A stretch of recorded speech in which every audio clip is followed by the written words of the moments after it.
Assalamualaikum warahmatullahi wabarakatuh. Ketemu lagi dengan Ibu Risna. Semoga kita semua selalu dalam perlindungan Allah Subhanahu wa taala. Amin ya rabbal alamin. Rabu 21 Oktober 2020, tematik 3C, subtema 1, pembelajaran 4, 5 dan 6, halaman 18 sampai 29. Silakan buka bukunya pada halaman 18, pembelajaran 4. Tujuan pembelajarannya adalah siswa bisa menjelaskan sifat benda plastik dan cara mengurangi sampah plastik.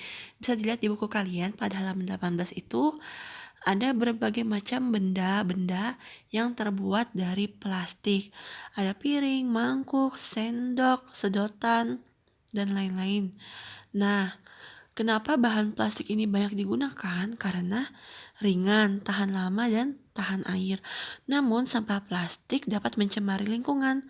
Sampah plastik ini memerlukan waktu yang lama agar dapat terurai secara alami. Waktu yang diperlukan dapat mencapai puluhan bahkan ratusan tahun. Oleh karena itu, kita sebaiknya bijaksana dalam menggunakan benda-benda yang terbuat dari plastik. Untuk mengurangi sampah plastik, kita dapat melakukan gerakan 4R. Gerakan 4R itu adalah gerakan yang bermanfaat untuk melestarikan lingkungan. Gerakan 4R terdiri atas reduce, reuse, recycle, dan replace. Kalian bisa lihat buku kalian ya di halaman 18 itu sambil Ibu bacakan. Apa itu reduce?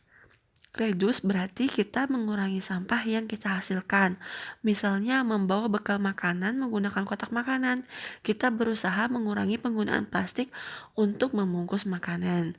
Reuse berarti menggunakan kembali. Contohnya kita dapat menggunakan kembali plastik belanjaan kita untuk membawa barang belanjaan berikutnya. Jadi kalau kita pakai plastik jangan langsung dibuang, itu masih bisa digunakan untuk kalau kita belanja lagi. Recycle adalah mendaur ulang barang. Gelas plastik bekas dapat diolah menjadi pot tanaman atau tempat pensil. Sedotan plastik dapat digunakan untuk membuat barang kerajinan. Replace berarti mengganti benda sekali pakai dengan benda yang dapat berkali-kali dipakai. Contohnya, mengganti penggunaan styrofoam dengan kotak makanan atau bekal. Nah, itulah pengertian dari reduce, reuse, recycle, dan replace. Lanjut, pada halaman 19, tujuan pembelajarannya adalah siswa bisa menyampaikan pendapat dengan baik. Nah, salah satu manfaat musyawarah adalah melatih diri untuk menyampaikan pendapat.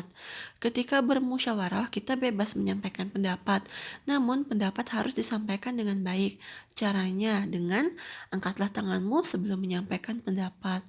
Lalu gunakan bahasa yang santun dan sebaiknya tidak memotong pembicaraan ketika temanmu sedang menyampaikan pendapat.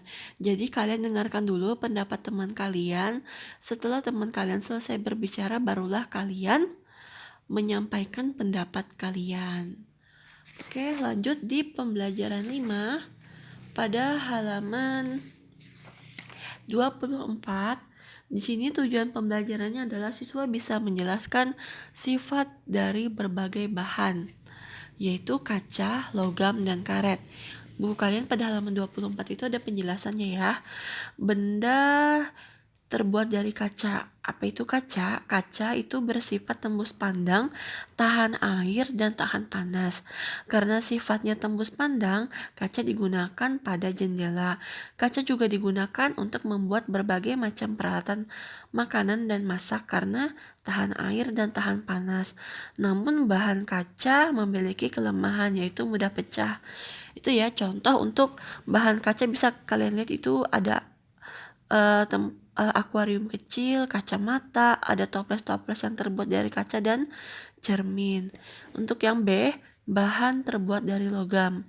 Bahan yang termasuk logam itu yaitu besi, baja, emas, perak, dan aluminium. Logam memiliki sifat keras, kuat, dan tidak lentur. Logam juga tidak meresap air dan tahan api. Logam cepat menghantarkan panas. Oleh karena itu, logam banyak digunakan untuk membuat peralatan masak seperti panci, wajan, dan carat. Contohnya ada di gambar kalian ya bentuknya. C, Benda terbuat dari karet. Karet ini bersifat kuat dan lentur. Karet juga bersifat elastis. Artinya karet dapat ditarik memanjang dan jika dilepaskan akan kembali ke bentuk semula. Karet dimanfaatkan untuk berbagai keperluan, misalnya membuat ban, alas sepatu, dan pembungkus kabel.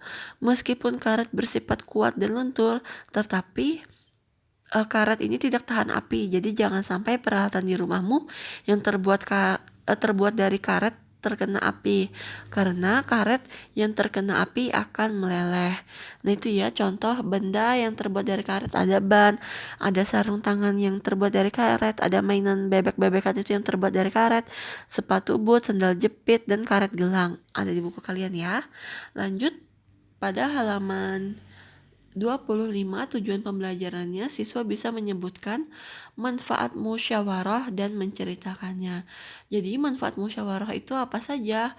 Pertama, melatih kita menyampaikan pendapat. Kedua, keputusan yang diambil lebih adil karena berdasarkan persetujuan bersama. Masalah lebih cepat selesai, mempererat persaudaraan, dan melatih kita menghargai perbedaan pendapat.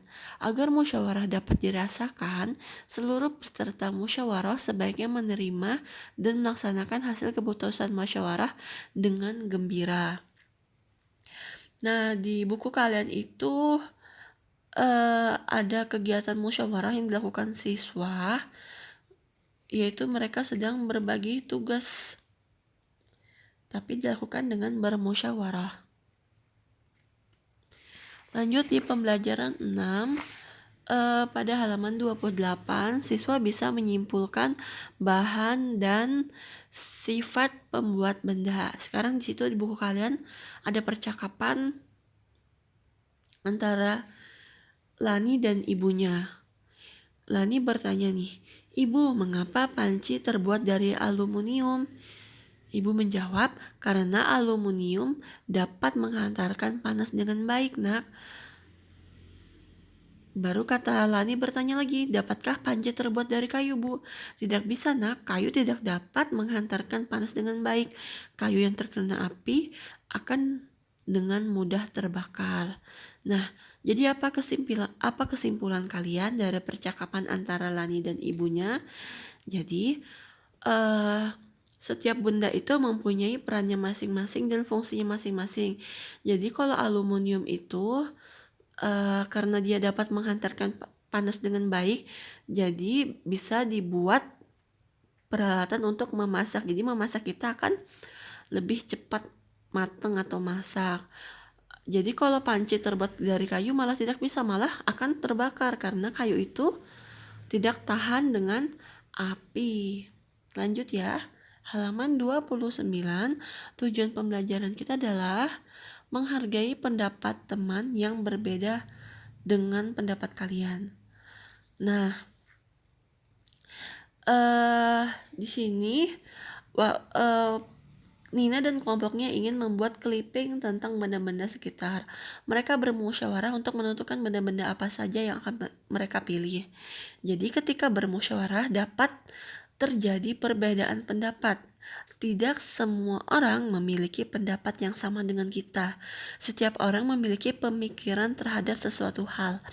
Oleh sebab itu kita harus saling menghargai pendapat sehingga tidak menimbulkan perselisihan, permusuhan, perkelahian, dan lain sebagainya ya.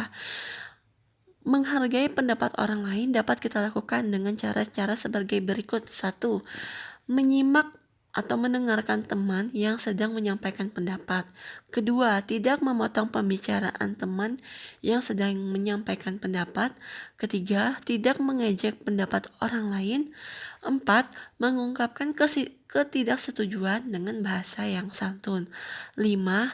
Menerima perbedaan pendapat dengan lapang dada. Itulah cara kita bagaimana menghargai perbedaan pendapat kita dengan teman kita. Semoga kita dapat melaksanakannya di kehidupan sehari-hari. Terima kasih atas perhatian kalian. Wassalamualaikum warahmatullahi wabarakatuh.